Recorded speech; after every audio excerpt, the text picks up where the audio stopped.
For longer than she can remember, Diana of the Absolute Universe has lived a life shaped by other people's fear. Cast into hell as an infant by the gods themselves and delivered into the hands of Circe, she grew up in a lonely corner of the underworld, cut off from her fellow Amazons and raised under the weight of secrets. Circe was forbidden by spell and threat from ever saying the word Amazon aloud, as if the simple knowledge of her own people might unlock some terrible prophecy. Yet even in that brutal exile, Diana shone, a flicker of warmth in a place built on despair.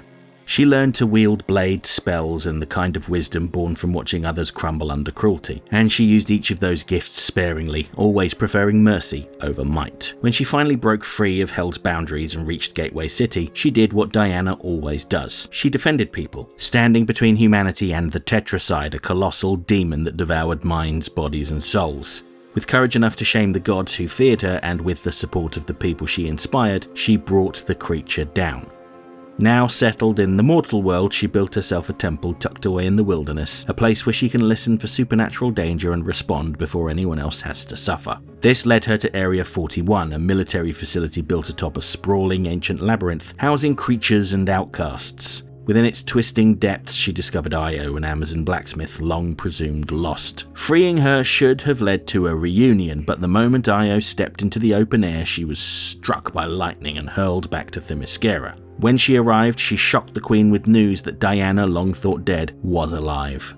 After this, Diana wanted to learn as much as she could about her people. She and Barbara Minerva poured through ancient records of Amazon battles, piecing together fragments of a lineage stolen from her. Meanwhile, an energy-based creature started attacking humanity across the globe, from Nevada to Greece, leaving misery in its wake. It amplified resentment, dredged up darkness, and even made Diana resort to violence.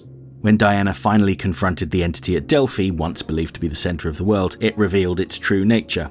It isn't merely a monster, it's her inverted. Because the rules of magic are very clear, everything must be in balance. There is always a price to pay. For Diana, someone who is pure and heroic, to wield magic to save people, there must be a counterpart who is foul and wicked to balance things out.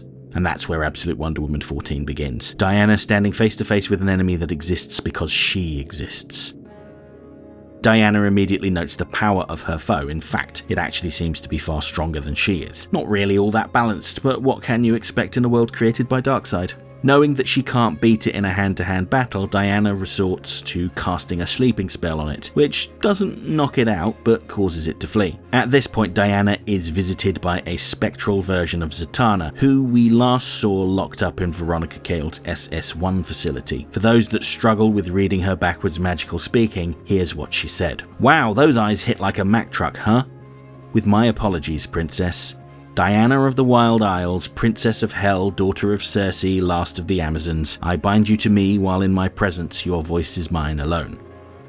And that last part of the spell is pretty interesting, considering that when we saw Zatanna, she had her hands bound and her mouth muzzled. Perhaps it is less about controlling Diana's actions and more about silencing her. Note that Diana has proven to be a very persuasive person so far in this series. She appeared on TV to let the citizens of Gateway City know that she was going to render them all deaf temporarily to save them from the Tetracide. And with her words, she got the US military to follow her orders, something Veronica Cale was infuriated by in the Absolute Evil special, I might add.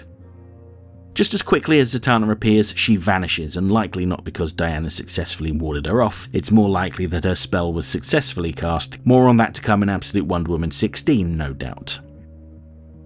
With her doppelganger gone and Zatanna vanishing, Diana heads home to try to come up with another plan. While there, she laments how the world must be in balance and how the only thing that she can think to do to defeat her copy is to kill herself, which is not an option. And it's here that the Candy Sisters make the very obvious comment that things don't actually seem to be all that balanced. Not only is her copy significantly stronger than she is, but the world itself skews towards wickedness, with corrupt billionaires poisoning the planet, poor people being trampled by the powerful, and all the unnecessary cruelty that comes with just being alive. If anything, Diana's existence is something that makes the world more balanced, and that is the revelation that Diana needed.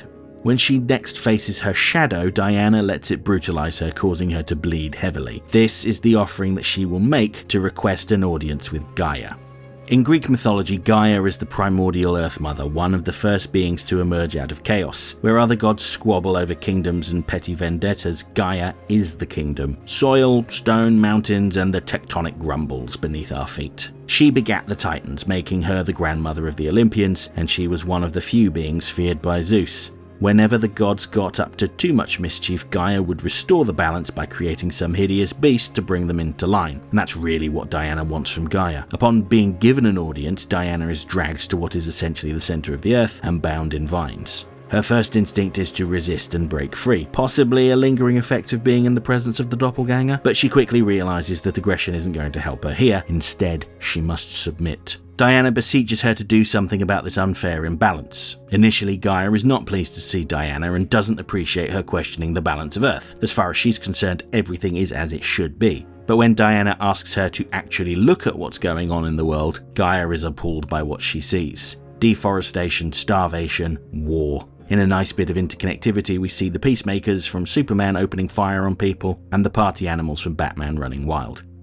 It's obvious to Gaia that something is very wrong. There is a fundamental darkness that she doesn't recognize, and she suspects it has always been there. Hello, Darkseid. And she agrees that the world is skewed towards evil. This is an intolerable imbalance. Therefore, Diana's doppelganger is an aberration and should be removed. From this point forward, Diana is to fight to bring the Earth into balance. And with that, Diana is freed and her doppelganger is dragged to the center of the Earth, potentially never to be seen again. Although there's an old rule in comics, if you don't see the body, then they're probably not dead, and even if you do see the body, there's nothing to stop them from coming back. We'll just have to wait and see. With her foe toppled and now having a clear purpose in life, Diana returns home where she greets her friends. And at this point, a lingering mystery from an earlier issue is solved. Remember the scientist that Diana saved from the labyrinth and how he just sort of disappeared? Well, it turns out he had a copy of Veronica Cale's intel on the heroes, the same information that she shared with her villainous counterparts in the Absolute Evil special, and he willingly shared it in gratitude. But before they can get into that, Diana sees a news report of a murder in Gotham City and a strange burning symbol left at the crime scene. It's the Mark of Hecate, one of Diana's patrons. This means that Diana must head to Gotham for a crossover with Batman. Now, when I first heard the news that Absolute Wonder Woman was crossing over with Absolute Batman, I must admit I was a bit put off. Yes, I'm already buying all the Absolute books, but I really don't like it when stories are split across multiple different series. Personally, I blame the X-Men comics and all the crossovers they did and are still doing. And as an aside, I dropped all of the X-Men books after they did 2 crossovers less than a year into the last relaunch, and I don't think I'll be picking them up ever again.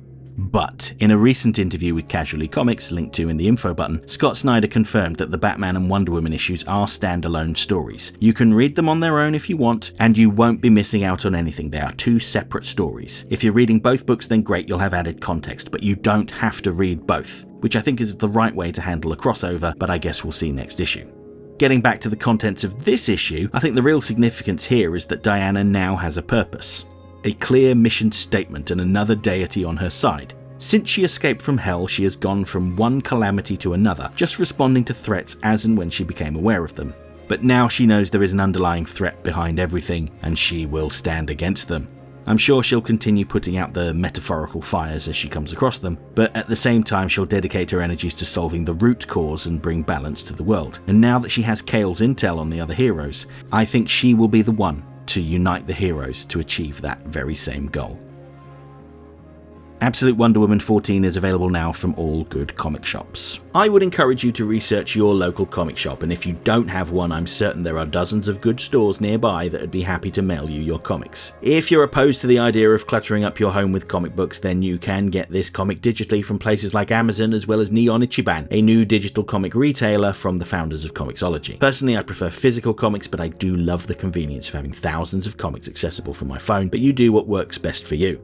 I have no major updates on my physical comic collection this week, other than I bought another Batman Deadpool 1 cover, one by Brian Bolland, riffing on his famous Killing Joke cover. Sorry, I couldn't resist it. Thankfully, it is just one comic though. Next time. I'll be back next week to talk about Absolute Green Lantern 9, which promises to introduce Hector Hammond's top assassin Nemesis. I'll also be covering Batman number 4 from the mainline universe, which introduces a brand new villain, the Minotaur. Hope to see you then.